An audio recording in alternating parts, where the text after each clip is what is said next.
Okay, welcome. I'm Tilly. This is Tarot with Tilly. Welcome to your daily focus. November the 7th, 2025. Gosh golly gee, I'm so tired right now. And I wanted to connect with you because I really didn't have a good day. And I thought, connecting with you guys is always what brings me up, that levels me out, that brings me balance, that brings me in peace and love. I mean, so thank you. Thank you for being here. Thank you for being here. But I'm going to make it really short today. November the 7th, for the astrology, it would be the seven energy, inviting in happiness and peace and love and balance within our environments, our relationships.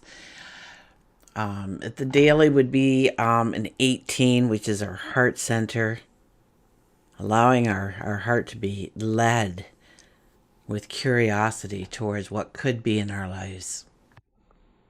And 1 plus 8 is a 9. So the 9 is about endings and completions, healing, but that is to allow something new to come into its space. And we are really in this 9 energy right now, and the 18 energy as well. Because Uranus, well, okay, for those who want to know, Sun is in Scorpio, Moon is in Gemini today.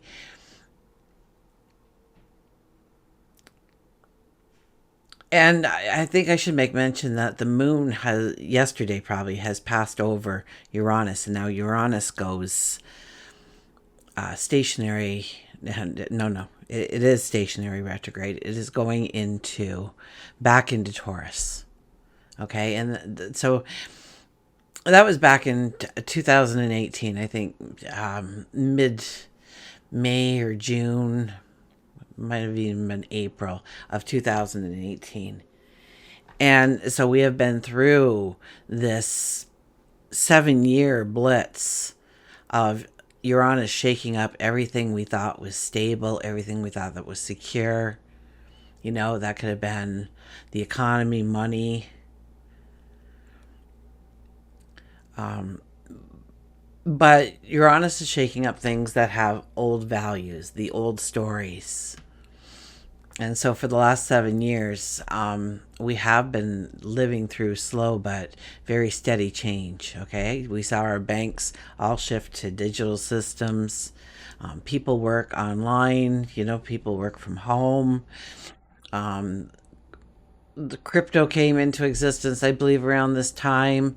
And then we have, food prices, real estate, the way we connect with the earth ourselves. Okay, that's through our five senses. And yes, Uranus did go into Gemini. I think it was back in late June or early July of this year. It went into Gemini, giving us this, like, a peek behind the curtains, so to speak. A little preview about what we are going to be witnessing. AI, how we communicate. I'm not going to go into it now. I think I've put out a video on it already. And if I haven't, I will. So, as the timing comes a lot closer to when we will be rejoining Gemini, but it goes back into Taurus now. Okay, so um, this part of Uranus's journey, we are completing a 7-year cycle in our lives. And so we have to look at our losses, our shakeups, every rebuild we did, and question, what actually brought in balance, what brought in peace, what brought in safety, what brought in more prosperity, and what still causes me tension or what still causes instability. What patterns keep reappearing around money and work and safety and security and our prosperity.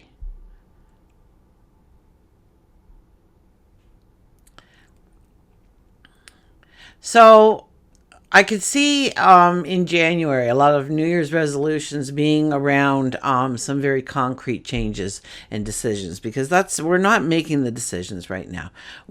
That will come. That will come the beginning of next year. Okay, all that one energy is going to explode all over the place because we'll have so many things happening to move us forward. Yeah, so strong decisions. And, so you're going to see things like career changes. You're going to move homes, maybe. You're going to reinvent what abundance and prosperity mean to you. Okay, so yeah, we're closing a 7-year chapter here, the beginnings of now until even in January we'll start making those firm decisions. Right now we really need to contemplate on what decisions and changes we do actually need in our life. To be in the moment and to be honest with ourselves and to stop pretending, everything is fine when it's not. And making peace with whatever has happened over the last 7 years in your life, even if it wasn't on your terms. Because, through becoming aware of the energy, you are now a participant. You now hold the pen. So it's not about trusting that the next path will somehow appear. It's about being an active participant with the energy. We have spent 7 years learning what stability really means, what freedom really costs, what authenticity truly feels like. And now we use all of that, every lesson we walk through, every hard-earned truth, to shape what comes next. And what comes next is that we are not going to wait for life to happen anymore. We realize that when we hold that pen, that is the gift of our final walk through Taurus, of realizing that we hold that pen, to think about where change needs to happen for financial prosperity, for being in having a grounded approach, or being in a very grounded and peaceful atmosphere, one filled with harmony and love, and, to create that safety and security for ourselves. And in January, yes, that's when we'll start making some firm decisions. And when Uranus returns to Gemini, we will have ended this chapter on our terms. So, okay, let's just go to the cards, okay? I'm so tired today. Oh my goodness. It was a long day. I didn't get much sleep last night. My video was like 40 minutes long. Oh my goodness. I'm so sorry. I just babbled. See, that's how I get when I start to get tired. I try to talk more because that kind of wakes me up. So I'm trying to not rush through this, but trying to simplify it a little bit, so that, because I've got lots of work to do before I can even fall asleep for my next 12-hour shift. I forgot to look at the card. Okay, we have underneath this, look at this. The Six of Pentacles appears. This isn't about our worth. What we give, what we receive, where we give, our time, our energy, our resources, where we receive, where we free up our time, free up our energy for our path forward, free up our resources to invest in ourselves and our dreams and our goals and our successes going forward. This is the time to really think about the balance within relationships. And the numerology pointed that out very strongly to us, right? We have the Queen of Pentacles. Queen of Pentacles, I love her. She's frugal. And don't get me wrong. I mean, if she can save just even a little bit of resources, she's going to. She's not just going to throw it away and let that work for bringing everything together. She's willing to do the work to bring it all together. But if she can get it for a better price than what she is capable of doing, she will have no problems investing in it.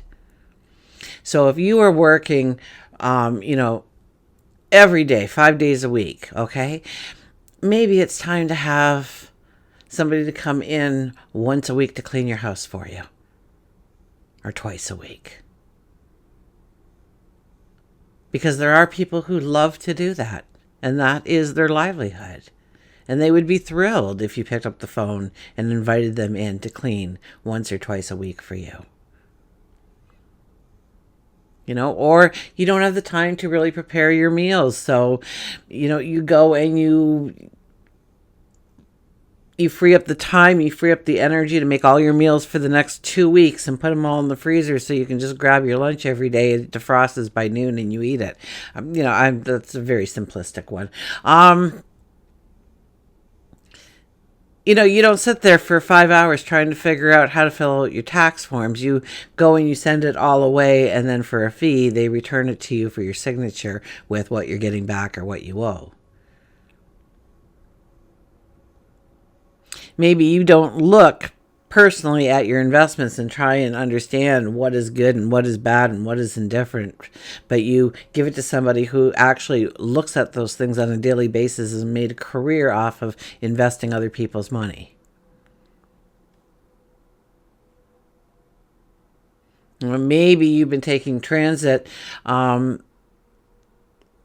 every which way, but it takes hours longer to get to where you're going and back home again.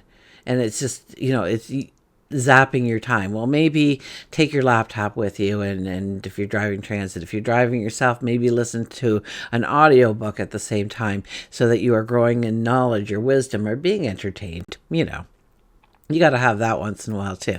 There's got to be time for giggles and laughter and smiles, and every day we've got to fit that in. The World card. The World card is about tying up those loose ends to prepare yourself for that new path, because Uranus was never happy in Taurus, so it's not going to be happy again, because Taurus is like, I'm just settled in here, I'm safe, I'm comfortable, I've got money in the bank, I have beauty around me. Taurus is very much about surrounding yourself with beauty, very much like the 7 energy asks us to do as well. So these things are highlighted right now for us. There is a new path awaiting us, but we do need to look at what needs closure before we can really, truly step into that path. And then we have the Two of Pentacles. Two of Pentacles says make a decision. Any decision right now, because it's not going to matter that what decision you make. It both leads you into places where you can grow your financial abundance or grow safety in your world or put balance back into the relationships or the environment that you live in. But not making a decision is not a good idea right now, to just see how it works out. To put it on the back burner, to put it on the back shelf. It really needs to be front and center in our lives of making a couple of decisions right now. Small decisions. Okay, things that, we're flexible within them, and that's hard to do under a Taurus energy. But when Uranus goes into Gemini, Uranus is going to have a hoot. Things are going to change over and fast and quick, and not like the Taurus energy where we look back and say, what happened here? What happened to the economy? Or what happened to my money? Or, what happened to my retirement funds or my investments? Or, am I still in a safe neighborhood? Why is, and we can't control the world, but we can control our space and our actions and our words. 2 ships are coming in here. We hold a pentacle in each hand. They both represent the same thing. The pentacles are the same amount of worth in each hand. The ships are the same amount of abundance and prosperity, and the roads will travel, or I guess the waters will sail. But if we're not down there to get on at least one of those boats, what happens then? So we have the power to hold the pen in our hand right now, to write our story. So write your story. What do you want to have happen? And how do you think that you could go about making a small step today to actually step into that reality? Okay, let's go to the ancient stones. Got these 1-day contacts in my eyes. And I'm just thinking this is day 3 of me forgetting to take them out before I sit down with you. And, I couldn't because my eyes would just be bloodshot from. So I have to remember after this is to take them off. Lay it on the altar. Lay it on the altar. I think this card is really going to be talking to us today. Let's see what they say about the power, but it's like lay it on the altar. Put your dream there. Your desires, your goals. And lay it on the altar. Can't really see that well with my contacts in. So bear with me. How I can see far away, and I'm doing a lot of driving right now, so I like to have that peripheral vision with glasses. Sometimes you don't really see what you should when you try and look backwards because your glasses only go so far, and your eyes go a little bit farther when you're looking behind your shoulder or either shoulder. So yeah, I'm doing a lot of driving, so I wear my contacts when I do a lot of driving, and I'm paying the price right now. Held in the embrace of a Benedictine monastery perched on a rugged Montserrat mountain in Spain is a miracle-working 12th century statue of the Virgin and Child known as the Black Madonna, a sacred embodiment of the divine, reflecting the intertwining of the spirit and the earth. Her presence reminds us that the mystical whispers of the stones that have been carved by time, a testament to the timeless wisdom of earth itself. I just heard Tilly hold the car closer. So, there we go. That's as clear as she's going to get. Okay. We can be so tough on ourselves, but it's through our problems, our challenges, our mistakes that we grow the most. And when we experience these difficult times, we gain the capacity to truly be there for one another. No one is immune to the challenges of life, and we all need support as we journey through it. To know what we can truly hold as though our ever-changing human life. To find a way to soften towards ourselves when life is hard. So lay down your worries, concerns, and struggles onto the Great Mother's stone altar and stay open to being supported. This card urges you to welcome support from those around you, to soften your heart, to forgive. You don't need to know how to do it. A willingness is enough. Offer compassion and mercy towards yourself and those around you, and you don't need to carry it all. You can call upon the support of those in both the seen and unseen realms. Remember that we're always doing the best we can, and that every moment of every day we can lay our worries on the Great Mother's altar. We don't need to go through it alone. So how can we soften our heart? And what are we carrying that's getting too heavy to carry alone? So, no man is an island. And these are some of the things that maybe we are struggling, and we have that pride of not asking for help. Ask for the help. It's there. People want to help you. Don't you feel great when you can help somebody out? They say, wow, I'm in a jam. Can you help me out? And you say yes. Don't you feel good about yourself? So why would you deny somebody else a chance to feel good about themselves for helping you? No man is an island. We do all need to join hands and help each other, even if that's just throwing energy out there. Good energy. And Sylvia Browne, I often talk about Sylvia Browne because she really was a changing factor in my life when I was, early 20s. Early 20s. I think all my 20s, Sylvia Browne was, I listened to everything she would do, everything I could get on tape, every book. But she would, as she said one time as she was driving, she would leave these silver pillars of abundance and happiness and joy behind her. So everybody who drove through that pillar would pick up the energy of just a little bit of goodness coming into their life for that brief moment.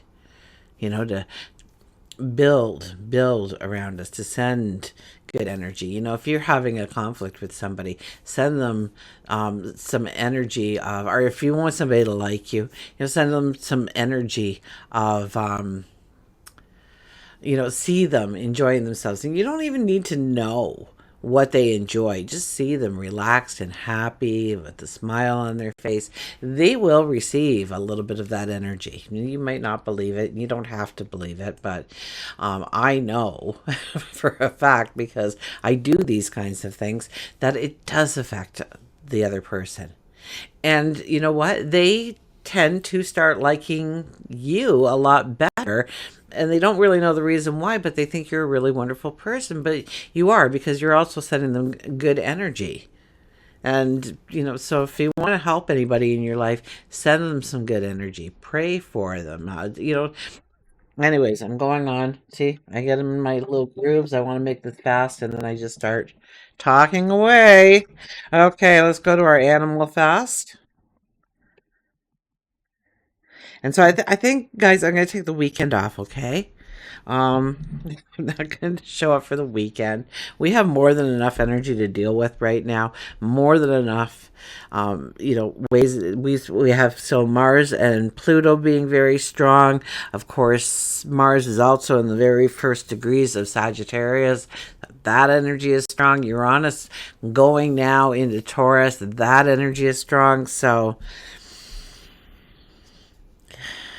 what will you have? The 8th and the 9th. 8 is about prosperity. 9 is about releasing and letting go. So, and we have build your wings. Build your wings with the butterfly. I haven't seen this one in a while. Our beautiful, beautiful butterflies. Oh my gosh. Where are you, butterfly? Flew away. Nope, it's still here. Okay. Believe, joy, transformation, and confidence. You've got to climb. Sorry, you have to jump off cliffs all the time to build your wings on the way down. So it's about taking a risk, learning to fly. Butterfly comes to you with a message that it is the time for you to build your wings, to fly. Butterfly is aware that you've experienced a loss. It can be a death, a divorce, lost your job, had to move when you didn't want to. Maybe you've just been feeling lonely or depleted, exhausted, frustrated. Butterfly believes that you can once again find joy. Dance to the song within your soul. It may feel awkward at first, but with time, you will begin to feel more and more confident. Transformation doesn't happen overnight, and many times develops when negativity and situations of negativity have occurred. You might have grounded yourself, afraid to fly, or the situation may have forced you to stop believing that you can fly altogether. Now is the time to trust that you have what it takes. This is a time for you to explore the world around you. It's time to love again. It's a time to see the magic that surrounds you and the magic that is within you. Butterfly also tells you that a hurt from your childhood may be preventing you from actually spreading your wings and flying to the height that you're called to be at. The butterfly. Okay. Thanks so much for being here, guys. I've got a lot to do before I can crawl into bed. So tomorrow's going to be a long day because I'm going to be tired on top of it because I'm not going to get enough sleep. So remember, until we meet again, I do love you. And I will see you Monday. Promise. Okay? Yeah. Love you.